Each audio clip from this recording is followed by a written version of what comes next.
First principle, vis medicatrix naturae, the healing power of nature.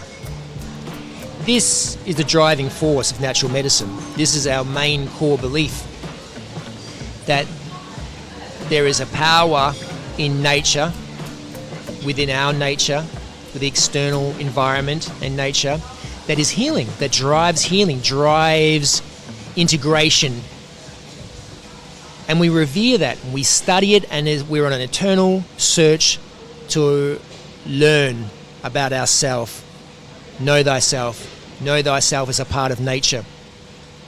This is very important, and it's because of vitalism, it's because of vital force. All living things have this vitalism, this self-organizing principle. A lot of dis-ease, a lot of our health maladies come from something missing in our nature. We've got to find it in the environment somewhere, piece it back and become whole. To heal is to become whole. And so we believe that the healing is in nature. This is important, and it's important to know all therapeutic interventions, all healing medications or healing therapeutics are healing when the dose is right. You can be on the right thing, but on a sub-therapeutic dose and not get the healing. This is very important to understand. Very important to understand. It's not just vitamins and minerals and drugs and things like that that we need the dose on. It's all things. For example, let's look at sleep. Sleep is natural, okay? And sleep is profoundly healing. I would go as far as saying it's the foundation of our healing is sleep. We need 8 hours, 7 to 8 hours. All of us need that much, okay? And then sleep will be healing. We heal in sleep if it's natural sleep. You see, we're bound to a circadian rhythm. The circadian rhythm, this 24-hour clock, drives our circadian biology, and we are bound to it. Our endogenous hormone pathways are coupled up with the circadian biology, the circadian rhythm, that sun, the rising and falling of the sun. And so what happens when we take something unnatural, bring it into our life? What I'm talking now is artificial light at night. Okay, so I'd say get this, like at 10 o'clock at night, you look at your iPhone or your iPad or your smart TV, bang, your sleep is now not going to be healing. And I'll tell you why. Because the healing part of sleep is the melatonin. Okay, it's multiple things, but sleep goes in levels, and you've got to get down to a deep sleep state where it's healing mentally, physically, emotionally. It's healing. In that deep state of sleep, the lymphatic system of the brain, the lymphatics of the brain opens up and drains all the acidic toxins and all the toxins away from the brain every night when you sleep. If you don't, you get a toxic buildup and you get problems. All right? You heal physically, the rest of the body organs. You grow muscle. All this sort of thing happens when you sleep, but it has to be deep therapeutic sleep. So what happens when we bring the tech in? The tech we're using nowadays hasn't got full spectrum of light. It's not natural light that's emanating from our tech. It's predominantly blue light.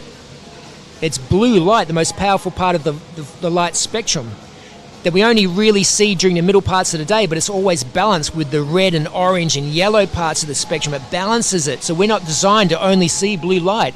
What happens? It burns out and destroys the melatonin.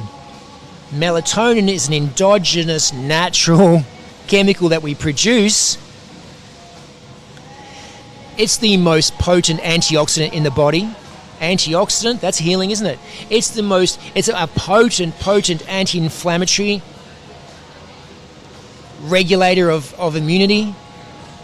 All of this is through melatonin, which is created through regulation of light. No artificial light at night. As soon as you get that artificial light, you destroy your melatonin. So something that is natural and healing now is not, because we've made it unnatural. It's not natural to have artificial light at night. So you can see what happens here.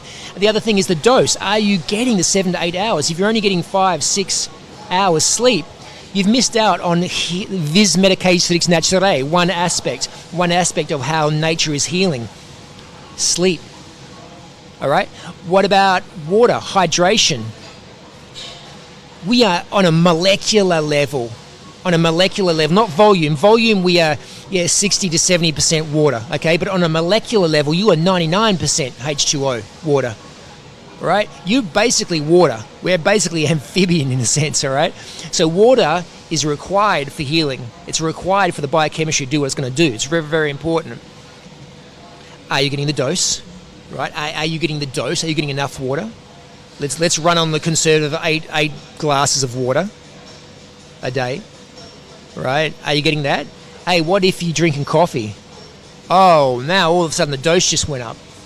You just went up because you're taking a diuretic. So you've just taken coffee, you're just urinating out magnesium and electrolytes, so you just lost more water. So now that 1 cup of coffee, you need at least 2 glasses of water to get you back to zero. So are we getting the dose now of water? If you're not, how do you're missing out on another aspect of this medicatrix naturae, another healing part of water. Is that water natural? Is it natural? Have we processed the water so it's not natural? Have we processed that natural compound and destroyed its vitalism, its vital force, its self-organizing principle? Out of the tap, yes, we have. Because healing water is what we call fourth phase water. Gilbert Ling, these scientists have discovered the fourth phase of water. It's H3O2. It's a different structure. It's the natural form where water now is magnetic, holds charge. This is healing water. Okay, so this is glacial melt water. It's the water in food because the sun structures water like that. So chlorophyll is fourth phase structured water. This is healing water. Okay, so we got to get structured healing water, and then we've got to get the dose right, and then that will be vis medicatrix naturae. It'll be the healing power of nature again.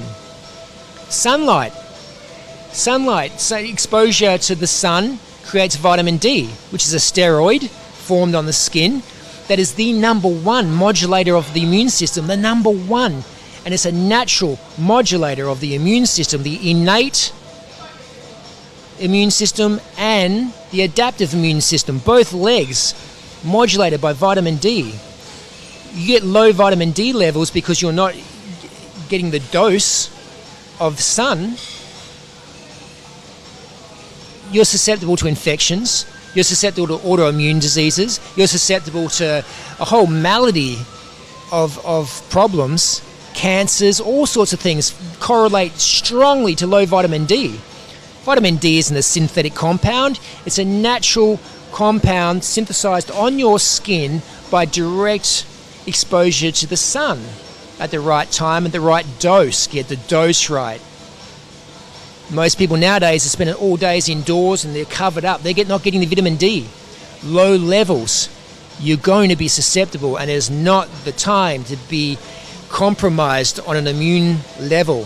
So, vitamin D, powerful and potent. It even affects your gut, your microbiome, vitamin D. So we have to get exposed to the sun. Nature. Fresh air is healing. Air is everywhere, isn't it? Well, yeah, but has it lost its vitalism? Has it lost its vital force? Air inside your house is dead air. It's like the water that's coming out of the taps. Air, like water, needs to travel and spin and bounce, and it ionizes and it holds charge. So you got to open your windows up in your home, let the air flow through. You got to expose yourself to fresh air. You got to get outdoors. Air coming off the ocean is ionized and super healthy. All right, air coming out of the forest around all these trees and rivers, super healthy. It's charged up. It's different. It has vital force on it now. All right, air inside a closed up, bound up house is just getting outgassed with chemicals coming out of our chipboard and everything else. It is not healing. Keep you alive, but it's not going to heal you. So once again, we can see, is it natural? Has it been adulterated? Has it been processed to the point where the vitalism is gone? And are you getting the dose? Vis medicatrix naturae. This is a big one. Second principle. Primum non necere. This is a big one because it's controversial nowadays. A lot of doctors have dropped it off. They don't swear this in the Hippocratic Oath anymore, for good reason too, mind you. It's because most people don't live a preventative lifestyle, and when they finally go to a doctor with a diagnosable disease, they're so far gone, it's impossible for the doctor now to make an intervention to help that person without using a potent drug or surgery or something that's going to have some sort of side effects. What are they supposed to do? You want to die? You want me to use herbs now? It ain't going to work. You left it too late. So it's not a big one in that world anymore, but it's huge still in the natural medicine world. All right? Why? Because we're living a preventative lifestyle still. So you judge an intervention by choosing one that's most natural and the most non-invasive as possible, right? And if it does not work, then you go up a level, right? So first of all, you would try rest, you would try drinking a lot of water, maybe a cleansing, detoxing diet. You'll try and get on top of your stress. You try and make changes here and there, see what happens, eat better, alkalize your diet, do all these things. If it's not working, okay, let's try to start bringing in some vitamins and minerals and some nutraceuticals, natural chemicals, right? We're going to try that. We're going to see if that works. If that doesn't work, you're going to go up again. Oh, it's not working. You've done the doses right. You've got give it enough time. It's not working. Okay, let's use pharmaceuticals now. Let's use some drugs. You see what I'm saying? It's never dogmatic. It's never steadfast. It is a philosophy that helps guide us. That's all. Okay? But primum non necere, people don't pay homage to this one, and it's at their peril. It's at their peril. We have to, because there's a lot of arrogance in our medicine, in ourselves, right? And we don't respect nature enough. We don't respect signs and symptoms enough. So first, do no harm is a big one. Let me explain this though by talking about 4 quadrants of knowledge, 4 quadrants of how we gain information, how we gain knowledge, and it'll help understand where I'm coming from with this principle. First quadrant, things we know we know. I know my name is Heath. I know I'm speaking into a microphone in front of a camera right now. I know that. I know that. Right? I know how to play pretty average guitar. Okay? I know that. Things you know. Pretty simple. Second quadrant, things you know you don't know. Okay? I know I don't know how to play a violin. I give me a violin, I'm going to make a mess of it. I know I don't know how to speak French. Right? I know I don't know these things. Second quadrant, pretty simple. Again, third quadrant, things I don't know, I know. Things that turns out I knew that, but I didn't know. I didn't know that I knew that. I'll give you an example. Maybe one day I'm out and about, and someone antagonistic comes into my space, pushes me around, starts to get in my face, and I have to fight.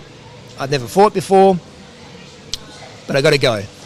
And I find, to my surprise, that I drop into distance, I start throwing punches down the line, and I'm fighting really well. Kick this guy's ass, and then it all peters down, and it's all good, and we move on our own separate ways, and then I walk away thinking, wow, man, I didn't know I knew how to fight. Or maybe we're out with friends and we get dragged up into karaoke. Get thrown up there, never sung before.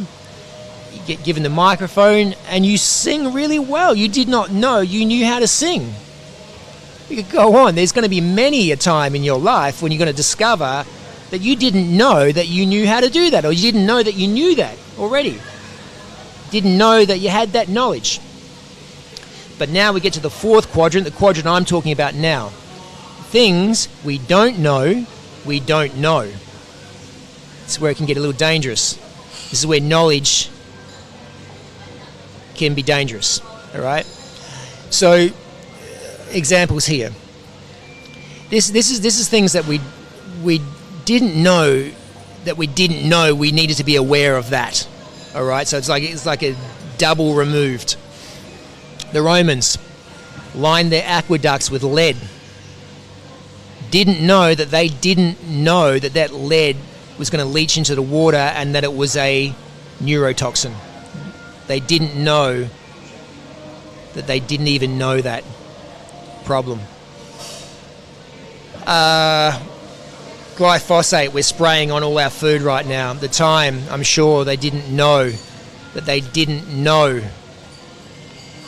that antibiotic that we're spraying on all the food is killing the bacterial synthesis of something known as the shikimate pathway. The bacterial synthesis on the food that sets up precursors for our dopamine and all our neurotransmitters that keep our moods elevated and give us motivation and so forth. The shikimate pathway, very, very important.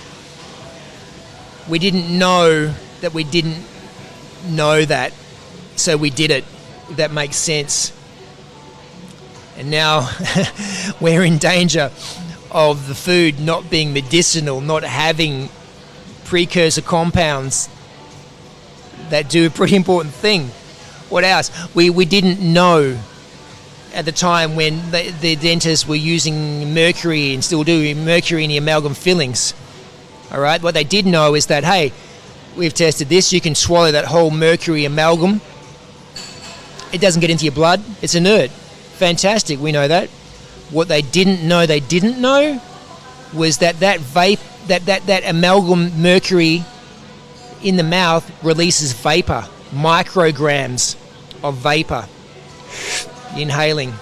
And they didn't know that and that was going to cause a problem for some people, not everyone. But there's a lot of people out there that can't metabolize and eliminate the mercury vapor for one reason or another, and that's going to be problematic for them. So these things go on and on and on. And it's not to say that, we should never try and innovate or do something or create stuff. It's not to say that these people were bad and the tech is bad. It's just simply saying we got to have a modicum of humility when we innovate with chemistry and when we take it and process it away from nature. We're going to be very careful and always assume there's something we don't know here.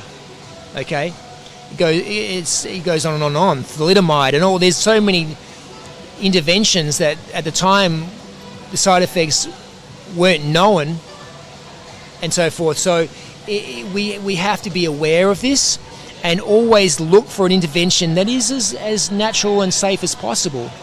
And more importantly, live a life as natural as possible and preventative so we don't have to become reliant on this sort of stuff.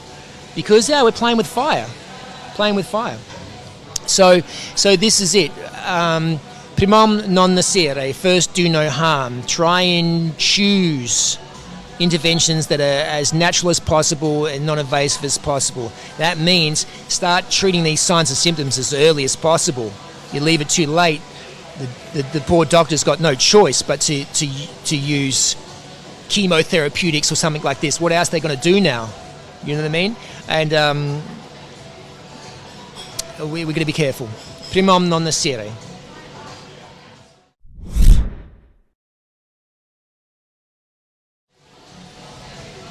Totum. Treat the whole, treat the total person.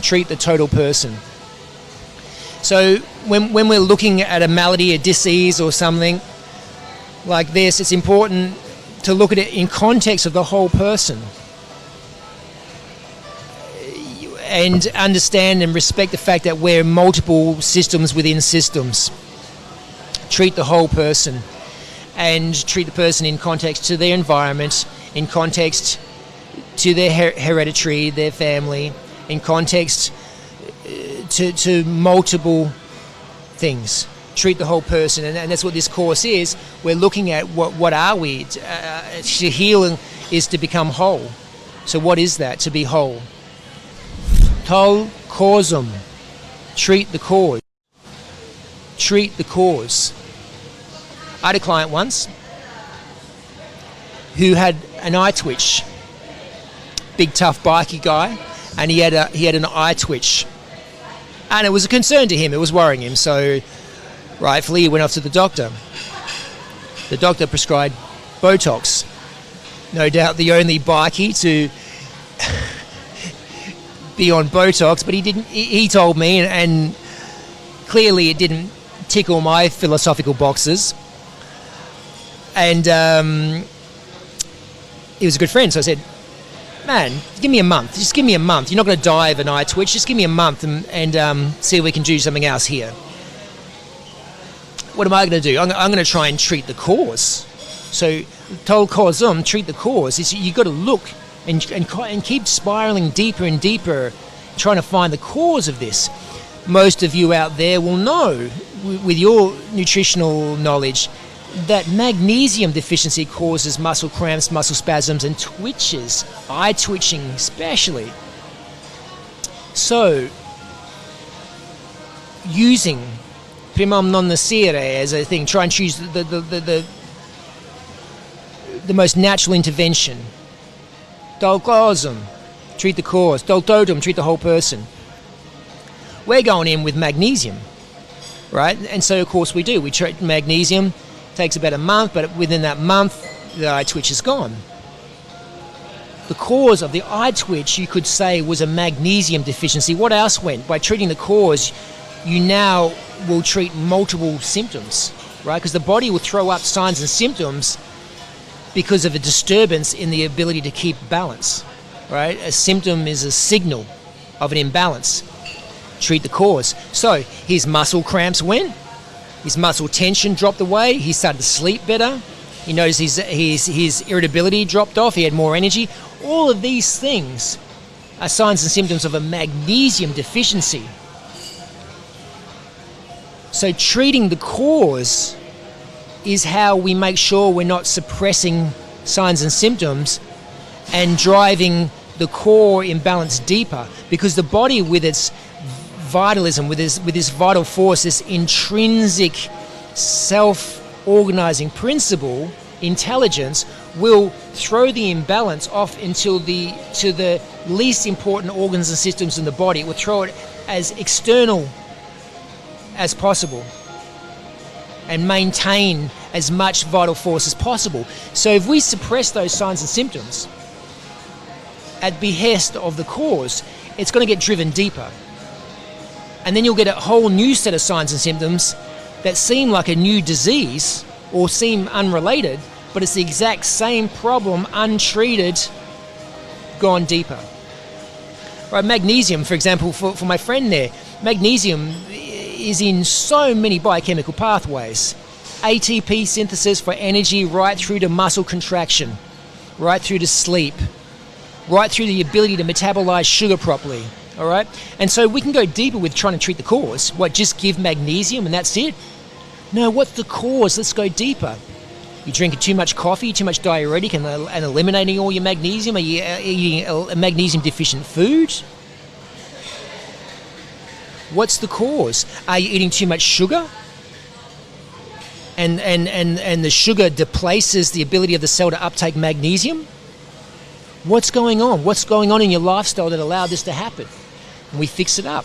We treat the cause. It's an ever ongoing journey of trying to find it. Docere.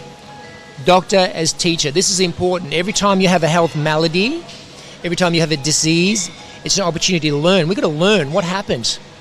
Know thyself. What happened that allowed this to break down? What can I learn? You go somewhere and they help you heal. You got to ask questions. Hey, how is this working? How can I not repeat this in the future? How did I end up here? Because I don't want to end up here again. Docere, doctor as teacher. Now you got to understand that you are the healer here. Only you can heal yourself. There's no such thing as a healer that's going to heal you. They may trigger something, they may help, they may support, but you are the healer. You are your doctor in a sense. So you must always be learning and striving to learn more. Learn more. What can I learn from this illness? What am I doing in my lifestyle? How am I thinking? Am I not connecting with people? Am I angry? What's going on? Am I eating the wrong foods? We got to always be learning.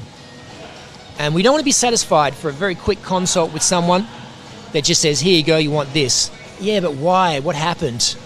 I'm the doctor. You take it. And once again, I'm not poo-parring doctors here. We need doctors.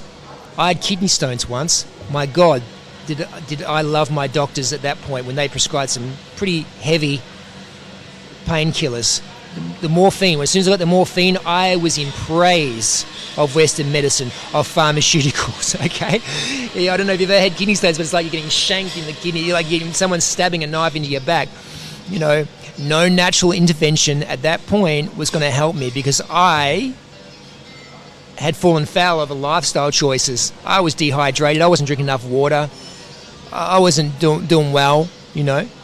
What happened when I got kidney stones? A couple of things. Number one, I had great respect and reverence for our pharmaceutical industry and the relief of that pain, right? Did I learn anything from the doctor there? No, just that, like, hey, they got me covered if I need that pain relief, right? I had to go back and learn from nature because I didn't want that to happen again, and I realized I created that. I made that happen. You know, I just didn't get unlucky. I had to study it now. I had to learn from my malady. I had to learn the importance of hydration, of staying alkaline, and a whole lot of things. I also learned that, hey, my dad got kidney stones, so the genetic aspect is important. So we learned that, hey, you better have a good conversation with your ancestors, with your mum and your dad, and you find out what they suffered from, you know, because it's running down your track. You're running down those tracks set by your ancestry. To a certain extent, it's not everything, but it's important. So, docere, doctor as healer, as teacher. Sorry, doctor as teacher. Docere, doctor as teacher. Finally, prevention. This is the main guiding principle of natural medicine: is prevention. Preventative lifestyle, that's what it's all about. This is the domain of natural medicine. This is where we're specialists at, setting up a lifestyle so you don't get sick in the first place. So you have a lot of this vitalism, vital force running through you. So you are always rested, so you always are hydrated, so you always are nourished, alkaline. You always know how to breathe. You know how to de-stress yourself. You know how to connect. You know how to heal. Right? So this is preventative medicine, and prevention is the key here. Why? Because when things break, they're not always fixable. All right? And this is very important. We have to, a preventative lifestyle is one where we are identifying signs and symptoms when they're small. When they're small, when most people don't even think anything of it. No, we're always looking for it. Not in the paranoid way, but we're always living a lifestyle that's accounting for these things. You keep the signs and symptoms small. If you let them grow and then just adapt and do this, go deeper into your addictions, deeper into your suppression, deeper into sleep. I'm not in the healing sleep, I'm talking about zombies sleep. Then the more at danger you are of falling foul of a chronic degenerative diseases. In 1971, Nixon in America, he declared war on cancer because the scientists had just discovered oncogenes and they thought they'd worked it out. They thought they'd found the gene that was creating cancer. Bang, politicians get involved now. You know, war on cancer. We'll have this finished within 2, 3, 5 years.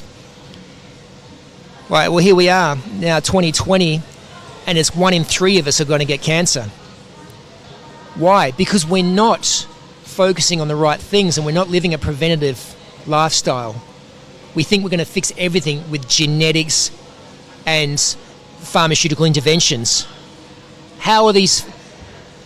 How is the intervention? How are these chemotherapeutics working for us?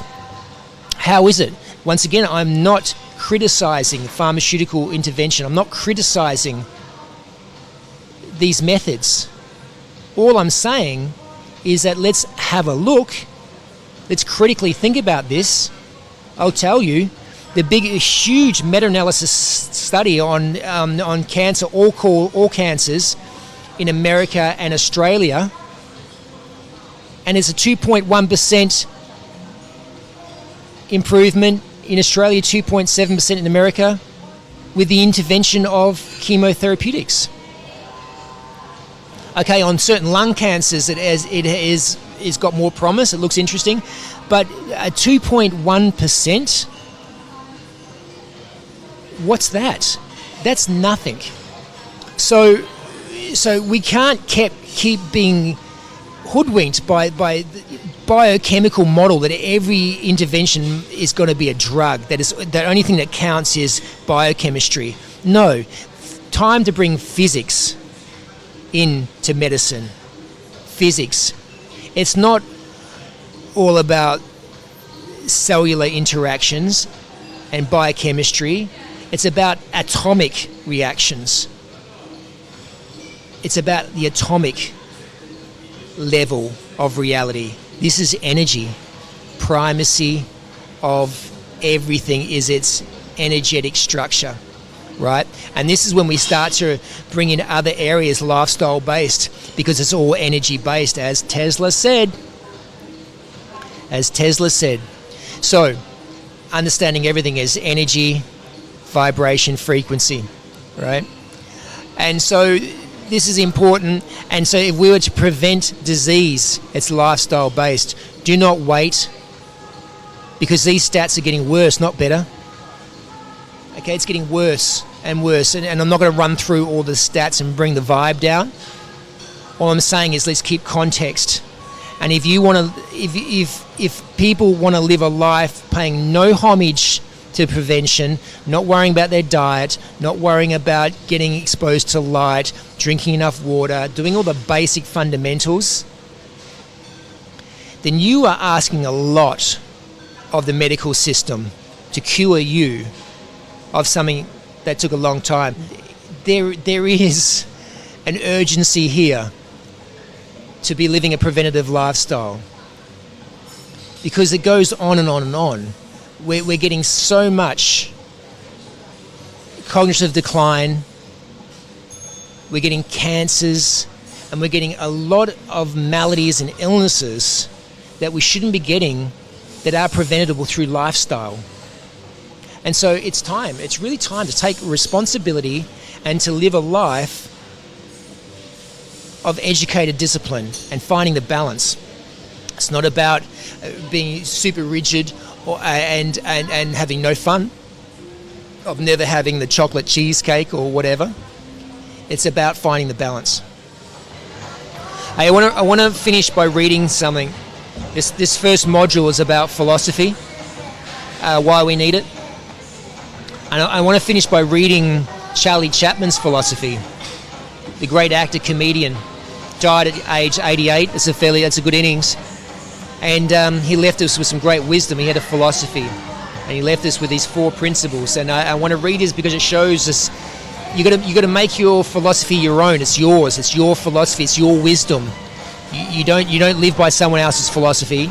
You certainly don't live without a philosophy, because then you'll just by default live with a ragtag collection of people's half-assed philosophies. Make your own. Create your own from your own wisdom and experiences. And this was Charlie's, and it's beautiful. He left us with 4 statements. Nothing is forever in this world, not even our problems.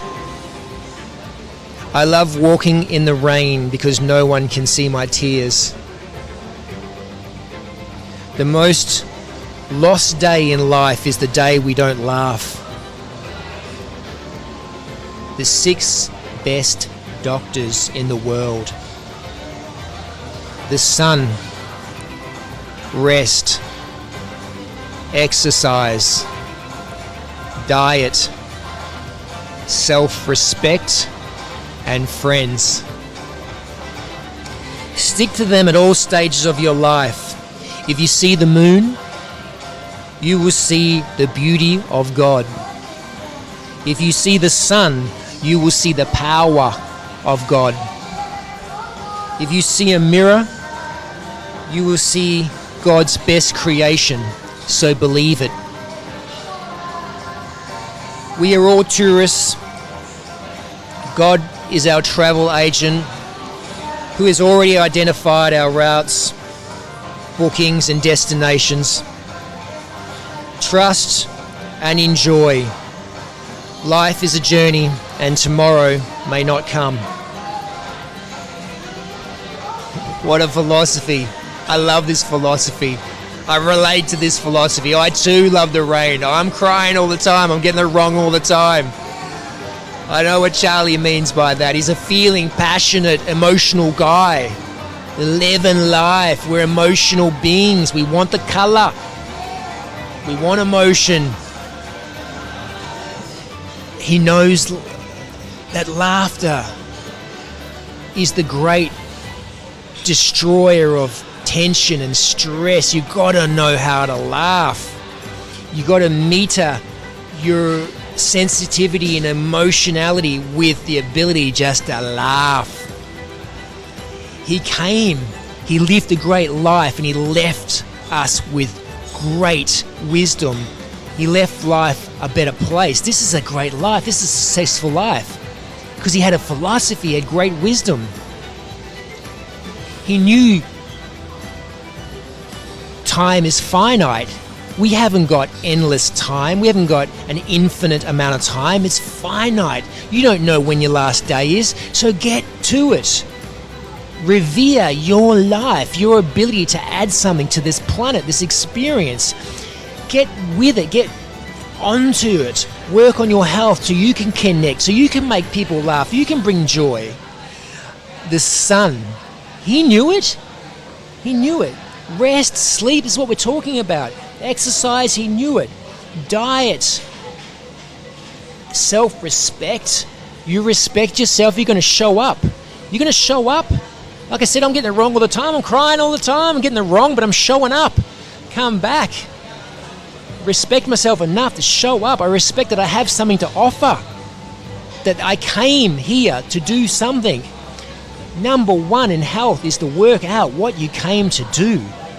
If you don't know what it is, it's because you're not living in your heart. You're not present to things that inspire you to make you at one with God. All right? You came to do something here. All right? Work it out and do it. And he knew friends, the healing power of connection. So he did not study naturopathy, natural medicine, but he has defined our definition of health. An expression on a physical, fitness, exercise. On an emotional, your friends, I cry in the rain. Mental, his wisdom is obvious here. Social, names it as one of the greatest doctors are your friends. Ability to share your pain, share your joy, your triumph. And spiritual. He obviously had a solid connection to God. So this is what this guy crafted, a philosophy over his life that helped guide him to a successful life. So, thanks, Charlie. And I hope you will craft your own. Spend a couple minutes a day crafting your philosophy. What do I believe? What have I learned? What's going to help guide me to where I want to go, which is greater expression, the freedom of greater expression on multiple levels, where I'm connected with other people and where my heart is open and in direct communication with my mind and intellect, guiding my mind and intellect, keeping the context, where my spiritual connection to something greater is growing and clear spiritually, where my disciplined lifestyle is allowing me to spend more and more parts of the day in the present moment. Present. When I'm connecting with other people, I'm present. When I'm in a flow state, I'm present. Awareness and conscious. This is it. So, hey, I hope you got something out of this, and I hope you can share it with the community. All right. God bless.